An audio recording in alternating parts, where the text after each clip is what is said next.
салом бинандагони гиромӣ, ҳамдиёрони азиз. намоиши навбатии сарбози ватанро бо муҳимтарин рӯйдодҳои ҳаёти низомии кишвар ки аз ҷониби гурӯҳи эҷодии маркази матбуоти вазорати мудофиа омода гардидааст манзури шумо мегардонем. дар асоси иҷрои дастуру супоришҳои асосгузори сулҳу ваҳдати миллӣ пешвои миллат муҳтарам эмомалӣ раҳмон ҷиҳати дар сатҳи зарурӣ таҷлили ҷашни 30-солагии истиқлолияти давлатии ҷумҳурии Тоҷикистон дар ҳама қисму воҳидҳои низомии вазорати мудофиа ва дар маҷмӯъ қувваҳои мусаллаҳи ҷумҳурии Тоҷикистон таъмиру тармим ва сохтмону азнавсозӣ бинову иншооти аҳамияти ҳарбӣ дошта бо маром идома дорад. нахустгузориши барнома дар ин мавзӯъ омода гардидааст. мутаваҷҷеҳ бошед. дар доираи омодагиҳо ба ҷашни 30-солагии истиқлолияти давлатии ҷумҳурии Тоҷикистон дар толори вазорати мудофиаи мамлакат машварати корӣ доир гардид. зимни баргузории он аз ҷониби роҳбарияти вазорати мудофиа нақшаи таҷлили 30-солагии истиқлолияти давлатии ҷумҳурии Тоҷикистон дар вазорати мудофиа мавриди таҳлилу баррасӣ қарор дода шуда аз ҷониби роҳбарияти ин ниҳоди қудратӣ таъкид карда шуд ки дар партави сиёсати пешгирифтаи асосгузори сулҳу ваҳдати миллӣ пешвои миллат муҳтарам эмомалӣ раҳмон ҷиҳати дар сатҳи зарурӣ ҷашн гирифтани 30-солагии истиқлолияти давлатии ҷумҳурии Тоҷикистон иҷрои ҳама бандҳои нақшаи мазкурро бояд бо сифати баланд таъмин гардад ва то арафаи таҷлили ин ҷашни воқеан ҳам таърихӣ дар ҳама самтҳо бояд пешравиҳои куллӣ ба чашм расанд. ҳамзамон илова гардид ки бо мақсади дар сатҳи зарурӣ таҷлили ин ҷашни воқеан ҳам таърихӣ омодагиҳо ҷиҳати гузарондани паради ҳарбӣ, чорабиниҳои тантанавӣ, озмуни суруди сарбоз, таҳияи филмҳои мустанад, нашри рӯзномаҳои ҷашнӣ, ташкили мусобиқаҳои варзишӣ, сохтмону азнавсозӣ, бинову иншооти аҳамияти ҳарбӣ дошта, оро додани муҳити қисмҳои низомӣ бо шиору овезаҳои ҷашнӣ ва дигар чорабиниҳои муҳим бояд дар сатҳи зарурӣ ташкилу бароҳ монда шавад. дар интиҳо аз ҷониби роҳбарияти вазорати мудофиаи кишвар ба масъулин ҷиҳати иҷрои нақшаи мазкур дар сатҳи зарурӣ ва бенуқсон супоришҳои қатъӣ дод. дар партави сиёсати пешгирифтаи асосгузори сулҳу ваҳдати миллӣ пешвои миллат муҳтарам эмомалӣ раҳмон ҷиҳати дар сатҳи зарурӣ ҷашн гирифтани 30-солагии истиқлолияти давлатии ҷумҳурии Тоҷикистон дар ҳама қисму воҳидҳои низомии вазорати мудофиаи мамлакат ва навъҳои қушуни артиши миллӣ корҳои созандагиву ободкорӣ бо маром идома дорад. дар ин замина дар полки таъминотӣ ва идоракунии вазорати мудофиаи ҷумҳурии Тоҷикистон хобгоҳи васеъ барои афсарони муҷарради ин воҳиди низомӣ сохта ва ба истифода дода шуд. қобили зикр аст ки хобгоҳи мазкур муҷаҳҳаз бо ҳама ашёву лавозимоти зарурӣ барои зисту зиндагонӣ муносиб мебошад. дар рӯзи ба истифода додани бинои мазкур роҳбарияти вазорати мудофиаи кишвар, муовинони вазири мудофиа, масъулини ин воҳиди низомӣ иштирок доштанд. қобили зикр аст ки тарҳи лоиҳаи бинои мазкур ё худ хобгоҳи васеъ барои афсарон мувофиқ ба меъёри муосир аз сифр бунёд гардида он фарогири 12 ҳуҷра барои 36 нафар афсарони муҷаррад ки дар ин қисми низомӣ фаъолият менамоянд пешбинӣ гардидааст. аз пас ба ин афсарони қисми низомӣ имконият фароҳам аст ки наздик ба коргоҳи худ зиндагонӣ кунанду ҷавобан ба ҳама дастгириҳои сарвари давлату ҳукумати кишвар содиқ ба фаъолияти пурмасъули хиш бошанд ва дар боз ҳам рушду нумӯи кишвари маҳбуб аз худ саҳми босазо гузоранд.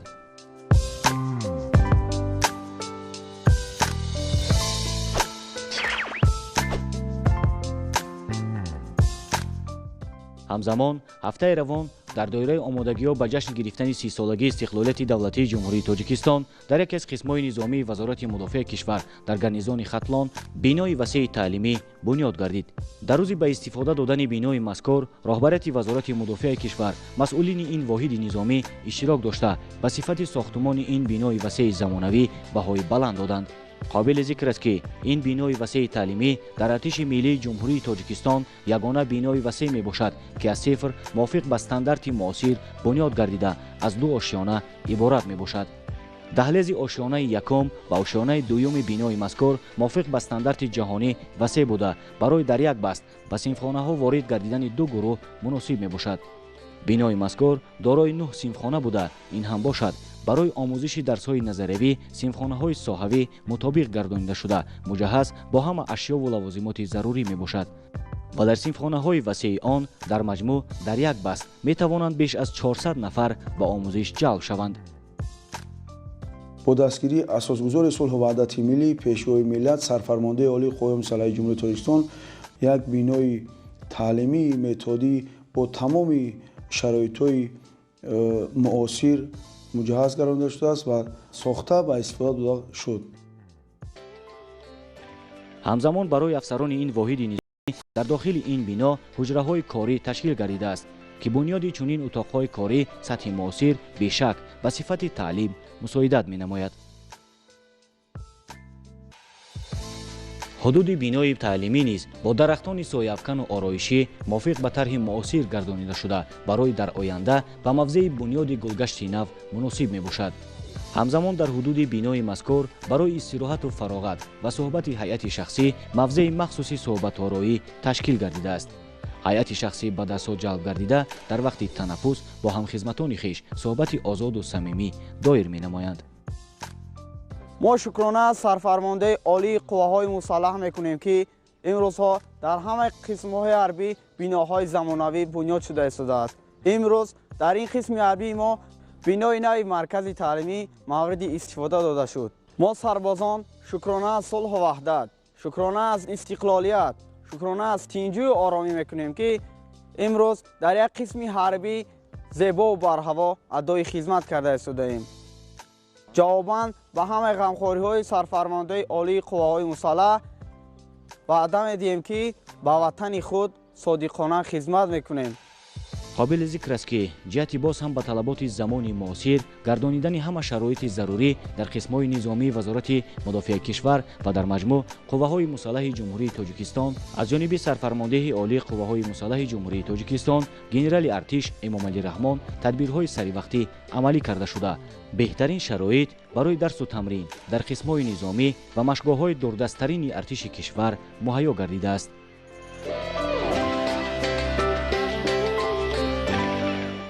мо хушбахтона имрӯз фахр аз он мекунем ки хизмати ватан модаро дар чунин ватани маҳбубу зебо пеш бурда истодаем ва бо дастгирии ҳукумати ҷумҳурии тоҷикистон ва бо дастгирии асосгузори сулҳу ваҳдати миллӣ пешвои миллат президенти ҷумҳурии тоҷикистон муҳтарам Эмомалӣ Раҳмон чунин шароитҳоро барои мо муҳайё кардааст, аз ҷумла бинои маркази таълимӣ. ҳамзамон дар ҳудуди қисми низомии мазкур хонаи дидорбинии волидон бунёд гардидааст ки наздикону пайвандони сарбозон метавонанд дар ин хонаи махсуси дидорбинӣ бо фарзандони хиш вохӯрӣ доир намоянд. сарфармондаи олии қувваҳои мусаллаҳи ҷумҳурии тоҷикистон дар баромадашон қайд карда буданд ки барои хизматчиёни ҳарбӣ имрӯз падару модароне ки аз раҳҳои дур меоянд барои аёдати фарзандонашон дар қисмҳои ҳарбӣ хонаи волида сохта шавад. мана имрӯз бо дастгирии сарфармондаи олии қувваҳои мусаллаҳи ҷумҳурии тоҷикистон дар қисми ҳарбӣ мо дар ҳамин сол хонаи волидайни барҳаво сохта ба истифода дода шуд ки тамоми падарону модароне ки аз раҳҳои дур меоянд метавонанд ки дар қисми ҳарбии мо як шабонарӯз ду шабонарӯз бо фарзандонашон дар ҳамон хона истиқомат кунанд. қобили зикр аст ки барои боз ҳам хубтару беҳтар гардонидани шароити дарсу тамрин дар қувваҳои мусаллаҳи ҷумҳурии тоҷикистон дар дурдасттарин машгоҳҳои артиши миллии кишвар шароити зарурӣ муҳайё гардонида шудааст. дар машгоҳи ҳармайдони гарнизони хатлон барои ҳайати роҳбарии машқҳо нуқтаи назоратӣ бунёд гардидааст. бинои мазкур мувофиқ ба талаботи дашту саҳро гардонида шуда ҳайати роҳбарии машқҳо маҳз аз ин ҷо ҷараёни баргузории машқҳоро назорат менамоянд. ҳамзамон барои ҳайати шахсӣ дар машқҳо ҷалб гардида дар ҳудуди машгоҳи ҳармайдон хобгоҳи васеъ бунёд гардидааст. дар воқеъ дар миёни кӯҳҳои сарбафалак дашту саҳрои домангир бунёди чунин бинои замонавӣ самараи даврони истиқлолияти кишвар маҳсуб ёфта тӯҳфаи сарвари давлат сарфармондаи олии қувваҳои мусаллаҳ генерали артиш Эмомалӣ Раҳмон ба хизматчиёни ҳарбӣ дар ин машқгоҳ ҷалб гардида мебошад. хобгоҳи мазкур дороидаҳлези васеъи муҷаҳҳаз бо шиору овезаҳо буда он мувофиқ ба меъёри сохтмонӣ ва талаботи ҳарбӣ гардонида шудааст.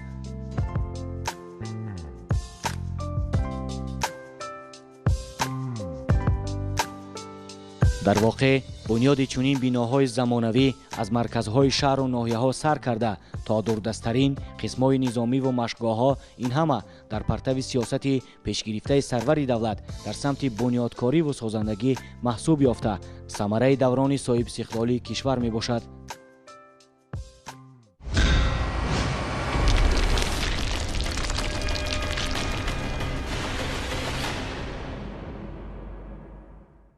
با مقصد بلند برداشتن سویه دانش و ملکه کسبی خدمتچیان حربی سطح زینه‌های گوناگون ارتش ملی جمهوری تاجیکستان پیوسته مشغولیت‌های ساحوی تشکیل و برگزار می‌گردد.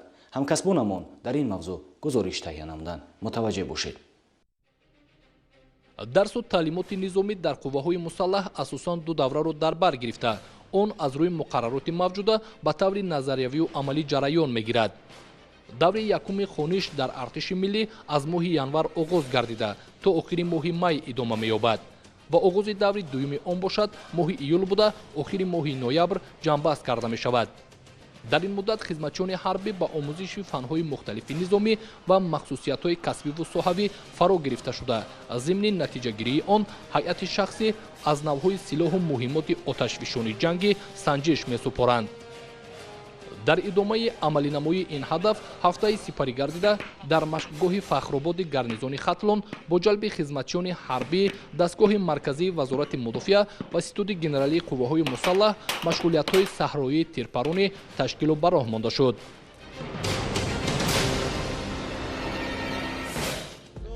бо тағйирёбии таҳдиду хатарҳои ҷаҳони муосир ва муносибатҳои сиёсиву ҳарбӣ хизматчиёни низомиро низ зарур аст ки дониш маҳорату таҷрибаи худро вобаста ба талабот ва қонуниятҳои нави ҳарбӣ мутобиқ намуда пайваста дар пайи омӯзиш ва такмили касбият дар фаъолияти хизматӣ бошанд. дар доираи ҳамин ҳадафҳо ва маҷмӯи нақшаи омодагии ҷангӣ дар қувваҳои мусаллаҳ бо ҷалби сардорони ситод ва муовинони онҳо сардорони хадамоти қушун ва бехатарии хизмати ҳарбӣ аз тамоми қисму воҳидҳои низомии вазорати мудофиа дар маркази таълимии қушунҳои хушкигарди қувваҳои мусаллаҳии ҷумҳурии тоҷикистон ҷамъомади таълимии методии ташкилу ба роҳ монда шуд ки он дуруст идома ёфт. барои дар сатҳи зарурӣ гузарондани ҷамъомади мазкур афсарони иштирокдошта ба гурӯҳҳо ҷудо шуда онҳо бо раҳнамоии афсарони бадор ба омӯзиши машғулиятҳои таълимии методӣ метод ва усулҳои нав дар фаъолияти корӣ қоидаҳо ва талаботи умумии бехатарии хизмати ҳарбӣ дар фаъолияти ҳамарӯза тартиби нигаҳдорӣ ва истифодабарии таҷҳизоти умумии қушунӣ кимиёвӣ разедкавӣ аз ҷониби навбатдори қисмҳои ҳарбӣ тарзи воситаҳои дурусти ҳуҷҷатгузорӣ ва истифодаи самаранок аз воситаи нави электронӣ алоқа фаро гирифта шуданд. мақсад аз гузарондани ҷамъомади таълими методӣ дар он аст ки барои баланд бардоштани сатҳи донишу малакаи ҳайати сардорони ситодҳо муовинони онҳо оид ба хадамоти кушун ва бехатарии хизмати ҳарбӣ мебошад. дар ҷамъомади таълими методӣ машғулиятҳои таъмини бехатарии хизмати ҳарбӣ дар фаъолияти ҳамарӯза ва пешгирии ҳолатҳои зидди сӯхторӣ дар қисмҳои ҳарбӣ мебошад. ҳангоми аз назаргузаронии бино иншоотҳои қисми ҳарбӣ бо сардорони ситодҳо ва муовинони онҳо оид ба хадамоти кушун ва бехатарии хизмати ҳарбӣ машғулиятҳои намоишӣ оид ба омода намудани нараи шабонарӯзӣ низ гузаронида шуд. дар идомаи омӯзиши машғулиятҳо ҳайати шахсӣ маълумоти ҷиддии соҳавию касбӣ гирифта дар амал татбиқ намудани онро дар фаъолияти хеш зарур арзёбӣ намуданд. ин гуна машғулиятҳои ҳарбӣ агар аз як тараф ба ҳолати омодабошии афсарони қувваҳои мусаллаҳи кишвар мусоидат намояд аз ҷониби дигар он ба тақвият бахшидани дониш ва маҳорату малакаи афсарони соҳа кӯмак мекунад. ман ҳамчун афсари соҳа дар ин ҷамъомади методии таълимӣ якчанд маълумотро аз худ намудам. аз он ҷумла оиди хизмати хушун ва бехатарӣ хизмати ҳарбӣ, оиди сафарбарӣ, тарзи дуруст бурдани ҳуҷҷатҳои махфӣ ва гуфтаниам ки дар фаъолияти ҳамарӯзаи кориам инро дуруст ба роҳ мемонам. рӯзи дуюми ҷамъомади мазкур бошад ҳайати шахсӣ иштирокдошта ба машғулиятҳои намоишӣ ҷалб гардида аз шаҳраки қарабулӣ ва дигар иншооти ҳифзшаванда ҳангоми пешбурди хизмати наради шабонарӯзӣ дидан карданд ки ҳар яки онҳо ба худ маълумоти зарурӣ гирифтанд. ҳамзамон дар фарҷоми ҷамъомади таълимии методӣ дар синхонаҳои муҷаҳҳаз бо шароити таълим афсарони иштирокдошта вобаста ба тахассус ва мавзӯъҳои гуногуни касбӣ санҷиш супориданд.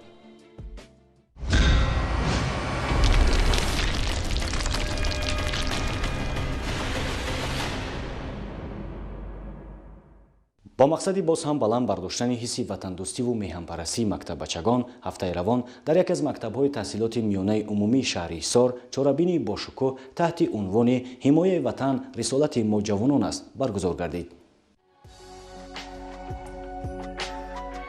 هفته روان کمیته اجرایی حزب خلقی دموکراتی تاجیکستان و نمایندگی تشکیلات جمعیتی جوانان سازندگان وطن در شهر حصار در یکجایی با مسئولین جماعت دهات دهقان‌آباد در مکتب تحصیلات میانه عمومی رقم 24 دهه گجک با اشتراک ورزشکاران جوان و سربازان قسم حربی 06 870 قشون‌های زودعمل قوه‌های مسلح جمهوری تاجیکستان چاره‌بینی حربی وطن پروری تحت عنوان حمایه وطن رسالت ما جوانان است برگزار نمودند.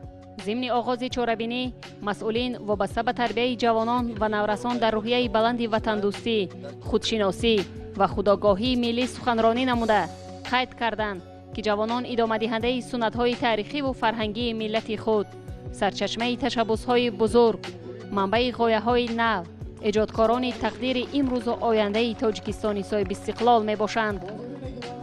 سپس از طرف ورزشکاران جوان مکتب ورزشی شهر حصار نمایش یک حربه شرقی و از طرف سربازان روتای تعینات مخصوص قسم حربی 06 870 قشون‌های زودعمل قوه‌های مسلح جمهوری تاجیکستان نمایش مهارت جنگی دست به گریبان و به قسم‌ها جدا نمودن سلاح آتشفشان اتومات کلاشنیکوف نمایش داده شد. همزمان به خوانندگان صنف‌های بالایی مشغولیت‌های عملی گذرانده آید به نشاندادهای تکتیکی و تکنیکی این نوع سلاح حربی معلومات عمومی داده شد که پسند خوانندگان گردید. مقصد گذراندن چنین چاره‌بینی‌های حربی و تنپروری این پیش از همه تربیت نسل نورس در روحیه بلند خدمت به خلق و وطن و ترغیب طرز حیات سالم بین جوانان و جلب آنها به صف قوه‌های مسلح جمهوری تاجیکستان میباشد.